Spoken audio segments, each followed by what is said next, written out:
बिस्मिल्लाहिर्रहमानिर्रहीम अल्लाहुम्मा सल्ली व सल्लिम व बारिक व सल्लिम रब्बिरहम्हुमा कमा रब्बयानी सगीरा। इंस्पेक्टर लीगल के इंटरव्यू की तैयारी के हवाले से हमारा सेशन चल रहा है। आज मेरे साथ मौजूद हैं deputy district public prosecutor Malik Kaleem साहब। सर आपका बेहद शुक्रिया सर, आप हमेशा से मेहरबान रहते हैं। सर हमारे इंशाल्लाह इंटरव्यू पैनल मॉक इंटरव्यूज जो होने हैं उस पैनल का हिस्सा भी होंगे इंशाल्लाह प्रैक्टिकल अप्रोच के साथ, क्योंकि सर ने मुख्तलिफ डिस्ट्रिक्ट्स को भी हेड किया है बीइंग डिस्ट्रिक्ट प्रोसिक्यूटर। सर का एक वास्ट एक्सपोजर है, एक्सपीरियंस है प्रैक्टिकल एडवोकेसी के वकालत के हवाले से भी, और उसके अलावा सर अटॉर्नी भी रहे हैं, डिस्ट्रिक्ट अटॉर्नी, और उसके बाद फिर प्रोसिक्यूशन डिपार्टमेंट के अंदर डायरेक्ट 18 ग्रेड के अंदर सर की सिलेक्शन हुई। तो बहुत फ़ायदा होगा आपको, आपका सफ़र आसान होगा। हम बताएंगे कि इंस्पेक्टर लीगल डीएसपी लीगल की क्या जिम्मेदारियां हैं। सर बताएंगे कि प्रोसिक्यूशन बनने के बाद, डिपार्टमेंट बनने के बाद अब लीगल ब्रांच किस तरह अपनी सारी जो रिस्पॉन्सिबिलिटीज़ है फुलफिल करते हुए चलान्स को हमारे पास भिजवा रही है। सर एक छोटी सी वीडियो के अंदर आप काइंडली बताइएगा कि 173 की जो रिपोर्ट तैयार होती है, बेसिकली ये कोर्ट को एक अपडेशन होती है regarding status of the accused. Columns बने हुए हैं, कॉलम नंबर 2 है, 3 है, 4 है। कॉलम नंबर 2 के अंदर किस स्याही से किस मुल्ज़म के बारे में कोर्ट को आगाह किया जाता है कि from the face of that document court स्याही देखकर ही उस मुल्ज़म के स्टेटस के बारे में जानकारी हासिल कर सके। काइंडली बताइएगा कि किस किस तरह का मुल्ज़म किस किस स्याही के साथ मेंशन किया जाता है। Sir thank you very much sir. ये एक बड़ा इम्पॉर्टेंट क्वेश्चन है जो ना सिर्फ स्टूडेंट्स के लिए जो इंटरव्यू देने के लिए जा रहे हैं, बल्कि तमाम वकला साहबान के लिए, तमाम पुलिस ऑफिसर्स के ज़रिए के लिए ये बड़ा एक फ़ायदामंद जो है ना ये पॉइंट है जो रेज़ किया सर डीएसपी साहब ने। तो मैं ये अर्ज़ करना चाहूँगा, जो 7 कॉलम होते हैं रिपोर्ट 173 की, जिसको हम चालान भी कहते हैं, जिसको हम चार्जशीट भी कहते हैं, जिसको हम फाइनल रिपोर्ट भी कहते हैं, इसके 7 कॉलम होते हैं। इसका कॉलम नंबर 2 बड़ा अहम है। कॉलम नंबर 2 में 4 लोगों का नाम लिखा जाता है। 4 लोग वो हैं जो मुल्ज़मान हो सकते हैं। मुल्ज़मान अब कौन से होते हैं?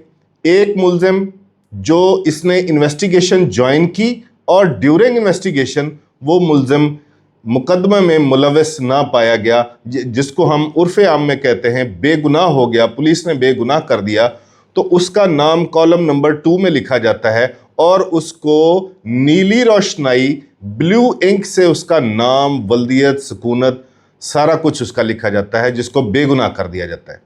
दूसरा नाम उस बंदे का लिखा जाता है, उस मुल्ज़म का लिखा जाता है जो ड्यूरिंग इन्वेस्टिगेशन मफरूर है, अभी तक वो गिरफ्तार नहीं हुआ, उसके खिलाफ एफआईआर भी दर्ज हो गई, रेड्स किए गए, अदालत से वारंट गिरफ्तारी हासिल करके हर मुमकिन जगह पर उसको पकड़ने की कोशिश की, अदालत से इश्तिहार हासिल करके 3 जगहों पर जो है चस्पा कर दिया गया ताकि वो इन्वेस्टिगेशन के प्रोसेस को ज्वाइन करे या अदालत में आकर वो अपना मौक़िफ़ जो है ना वो बतलाए, और इसके बावजूद भी वो इन्वेस्टिगेशन ज्वाइन नहीं कर रहा, ना किसी अदालत में ख़ुद को सरेंडर कर रहा है। तो ऐसे मुल्ज़म को इन्वेस्टिगेटिंग ऑफिसर रिकमेंड करता है कि ये मफरूर है, भागा हुआ है, एब्सकॉन्डर है। तो ऐसे मुल्ज़म का नाम भी कॉलम नंबर 2 चालान में लिखा जाता है, जो कि रेड इंक से, सुर्ख रोशनाई से उसका नाम, वल्दियत, कौमियत, सकूनत रेड इंक से लिखा जाता है, ताकि अदालत को पता चल जाए सिर्फ on the face of it, एक ग्लैंस डालने से, कि ये एक मफरूर की रिपोर्ट 173 चालान या फाइनल रिपोर्ट उसके खिलाफ आई है। सर तीसरा मुल्ज़म वो होता है जो कॉलम नंबर 2 में तीसरे उस मुल्ज़म का नाम लिखा जाता है जो कि ड्यूरिंग इन्वेस्टिगेशन जिसकी डेथ हो गई हो। अब नामजद था उस वक्त जब वो ज़िंदा था, उसके खिलाफ एफआईआर हुई, लेकिन फाइनल आउटकम चार्जशीट अभी इन्वेस्टिगेशन मुकम्मल नहीं हुई थी और उससे पहले उसकी डेथ हो गई, किसी भी वजह से डेथ हुई, तो उसका नाम भी कॉलम नंबर 2 में लिखा जाएगा चार्जशीट में, चालान में, और वो ब्लैक इंक से लिखा जाएगा। काली रोशनाई से लिखा जाएगा, वही नाम, वल्दियत, सुकूनत, पूरा एड्रेस उसका लिखा जाएगा और उसका डेथ का प्रूफ उस रिपोर्ट के साथ लगाया जाएगा, ताकि ये चलान देखने से पता चले कि इसका ट्रायल नहीं होना, बस कि इसका ट्रायल जो है ना अबेट हो जाना है, ख़त्म हो जाना है, दाखिल दफ्तर हो जाना है इसने। चौथा मुल्ज़िम वो होता है कि जिसके खिलाफ FIR दर्ज होती है और जब ड्यूरिंग इन्वेस्टिगेशन ये पता चलता है कि वो अनसाउंड माइंड है और अपनी इन्वेस्टिगेशन को सही तौर पे एड्रेस नहीं कर सकता और इन्वेस्टिगेशन ऑफिसर के जवाब सही नहीं दे सकता, मेंटली डिसऑर्डर है उसको, या उसको मेंटल डिसऑर्डर के कुछ झटके लगते हैं, ल्यूनेसी है, किसी किस्म की जहनी तौर पर वो माजूर है, उसका नाम कॉलम नंबर 2 में ही लिखा जाता है और वो ग्रीन इंक से सब्ज रोशनाई से लिखा जाता है।